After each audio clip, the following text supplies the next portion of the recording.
Praise the lord.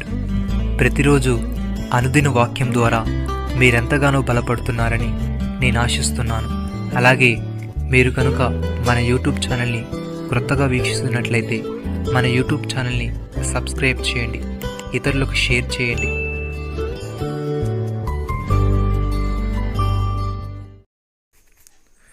ఆయనతో సహవాసము చేసినడలా నీకు సమాధానము కలుగును, అలాగున నీకు మేలు కలుగును. యోబు గ్రంథము 22వ అధ్యాయము 21వ వచనం. భక్తుడి విధంగా అంటున్నాడు, ఎవని మనస్సు నీ మీద ఆనుకునునో వారిని నీవు పూర్ణ శాంతి గలవానిగా కాపాడుదువు. ఎలయనగా అతడు నీ యందు విశ్వాసం ఉంచి ఉన్నాడు. యెహోవా యెహోవాయే నిత్యాశ్రయ దుర్గము, యుగ యుగములను యెహోవాను నమ్ముకొనుడి. సహోదరి సహోదరులారా, మునుపు శరీర విషయంలో అన్ని జనులై ఉండి శరీరమందు చేతితో చేయబడిన సున్నతి గలవారు అనబడిన వారి చేత సున్నతి లేని వారనబడిన మీరు ఆ కాలమందు ఇజ్రాయెల్తో సహపౌరులు కాక పరదేశులను, వాగ్దాన నిబంధన లేని పరిజనులను, నిరీక్షణ లేని వారును, లోకమందు దేవుడు లేని వారునై ఉండి క్రీస్తుకు దూరస్తులై ఉంటారని మీరు జ్ఞాపకం చేసుకునండి.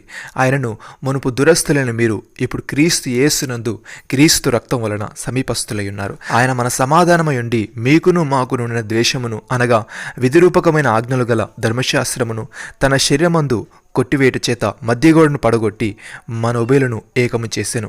ఇట్లు సంధి చేయొచ్చు ఈ ఇద్దరిని తన యందు ఒక నూతన పురుషునిగా సృష్టించి తన శిలువ వలన ఆ ద్వేషమును సంహరించి దాని ద్వారా వీరిద్దరిని ఏక శరీరముగా చేసి దేవునితో సమాధానపరచవలని ఇలాగూ చేశాను. గనుక ఆయనే మనకు సమాధానకారకుడై ఉన్నాడు. మరియు ఆయన వచ్చి దూరస్తులైన మీకును సమీపస్తులైన వారికిని సమాధాన సువార్తను ప్రకటించెను.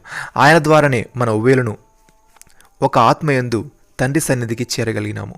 కాబట్టి మీరిక మీదట పరిజనులను పరదేశులై ఉండక పరిశుద్ధులతో ఏకపట్టణస్థులను దేవునింటి వారునై ఉన్నారు. పేతురు ఈ విధంగా అంటున్నాడు, దేవుడు పక్షపాతి కాడని నిజముగా గ్రహించి ఉన్నాను. ప్రతి జనములోనూ ఆయనకు భయపడి నీతిగా నడుచుకుని వారిని ఆయన అంగీకరించును. యేసుక్రీస్తు అందరికీ ప్రభు. ఆయన ద్వారా దేవుడు సమాధానకరమైన సువార్తను ప్రకటించి ఇజ్రాయేలునకు పంపిన వర్తమానం మీరెరుగుదురు.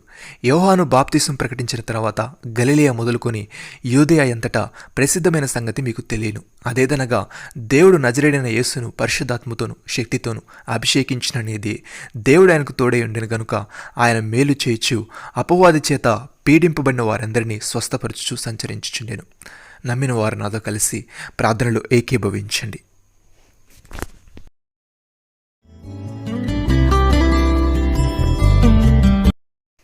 మమ్మల్ని మికిలిగా ప్రేమిస్తున్న మా ప్రియ పరలోకపు తండ్రి, నీతో సహవాసము చేసినడలా మాకు సమాధానము కలుగునని మేలు కలుగునని నీవు తెలియజేశావు.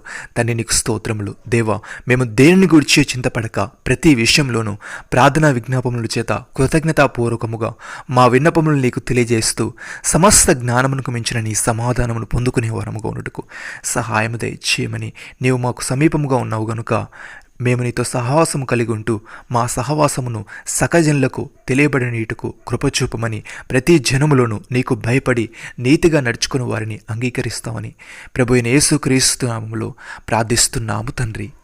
ఆమేన్.